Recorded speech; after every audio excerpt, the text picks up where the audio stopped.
Welcome back to my channel. Today we're going to be covering an unclaimed person story, and I feel like unclaimed people are just a kind of a takeoff of true crime. Not necessarily. I'm not saying that these people were murdered. Not all of them probably were. I don't know, obviously. But for this one, it looks like she was. And, but there's not a lot of details. But we don't know who this person is, so there's no backstory. So what I'm going to be doing, which is kind of a different, it's kind of a different way for me to do the story, instead of telling the story of, oh, this person was born here, and this is what happened, and they don't know what happened from here to here.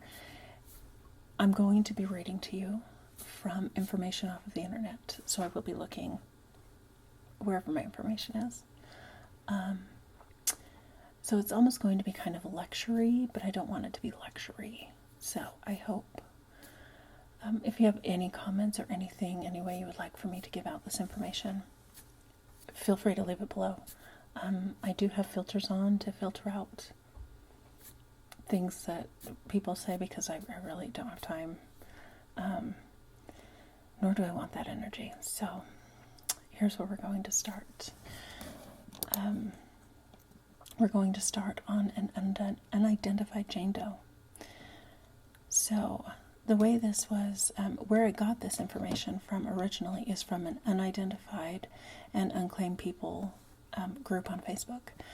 And there are multiple pages similar to this one. This is just the one I happen to be a part of. And some of the information also comes from, I believe you say it, NAMUS. It's namus.gov. And I'll read you a little bit about that in a minute. We're going to go ahead and just get into this woman's basic information, what we know.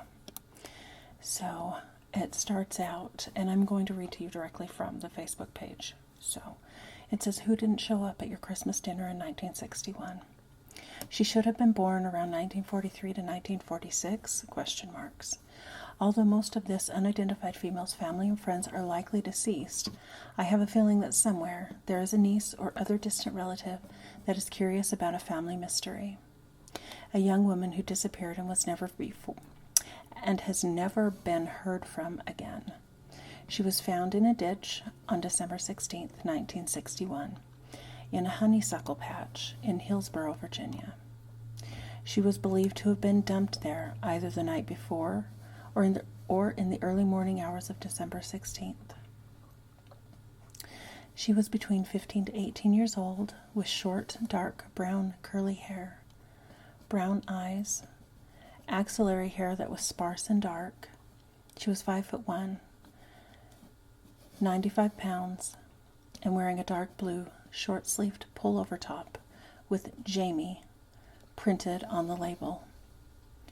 Turquoise-colored corduroy pedal pusher pants, a white cloth bra with a safety pin, and near the body was a white hip-length coat with 2 white socks in the pocket. She had shown signs of a recent beating, including to the back, side, legs, and head. Cause of death was severe head trauma, but a contributing factor could have been hypothermia. The medical examiner could find no signs of sexual assault. There are other cases where the unidentified are wearing clothing with names on the label. Was her name indeed Jamie? Or did she borrow the top? Perhaps she was living in a foster or group home.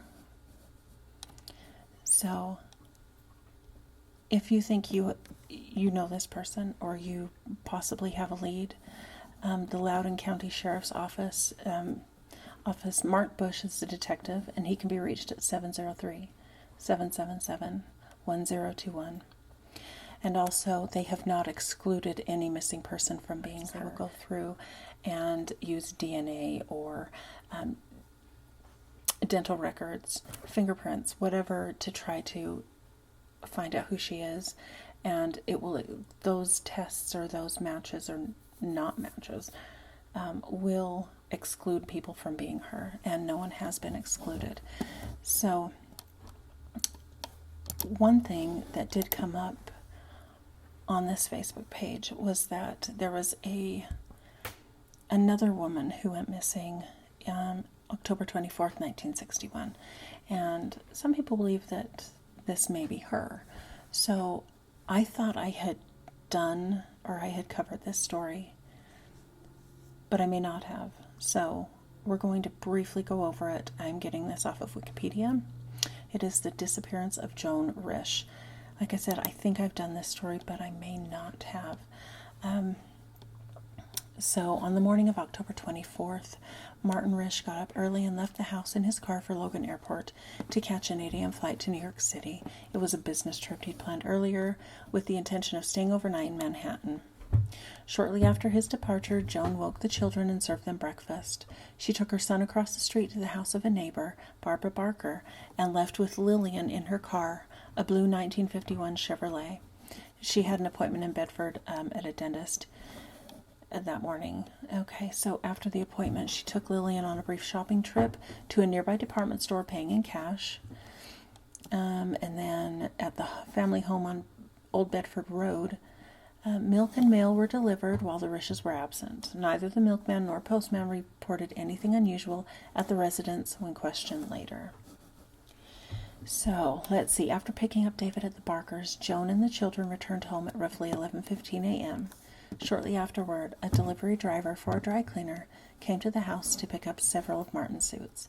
He entered the house to do so and did not recall anything out of the ordinary about Joan or the house. Following his visit, Joan changed from the more formal clothing she had worn to the dentist appointment and her shopping into a blue house dress and white sneakers. Joan made lunch for her children and put David into his room for his afternoon nap, which almost always lasted until 2 p.m. At 1 p.m., Barbara Barker brought her son Douglas, also 4, over to play with Lillian. During the time they were there, they observed Joan come in and out to prune some plants and put the shears she had used back in the garage. Okay.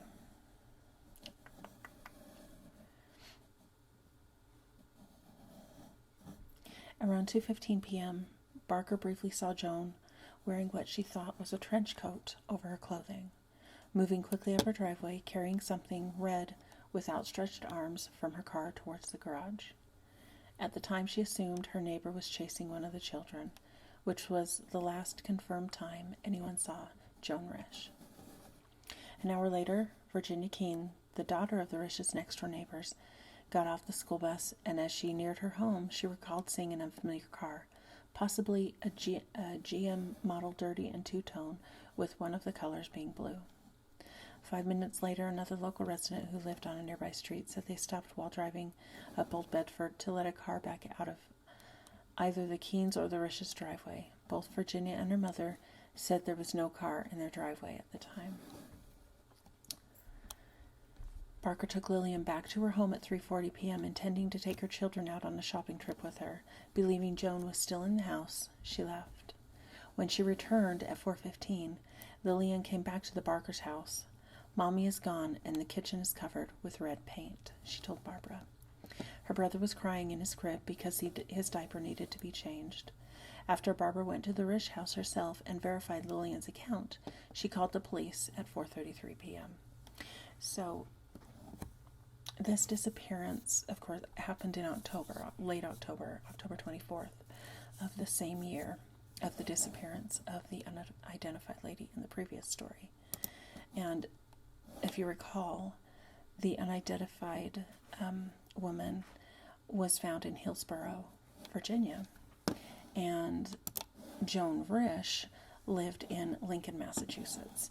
So after Googling, it is only a 7-hour and 50-minute drive from Lincoln to Hillsborough, where the lady was found. And she was found about a month and a half after the disappearance of Joan Risch. So are they the same person? Maybe. Has testing been done? I don't believe so. As of today, June 15th, 2022, there has been still no one has been,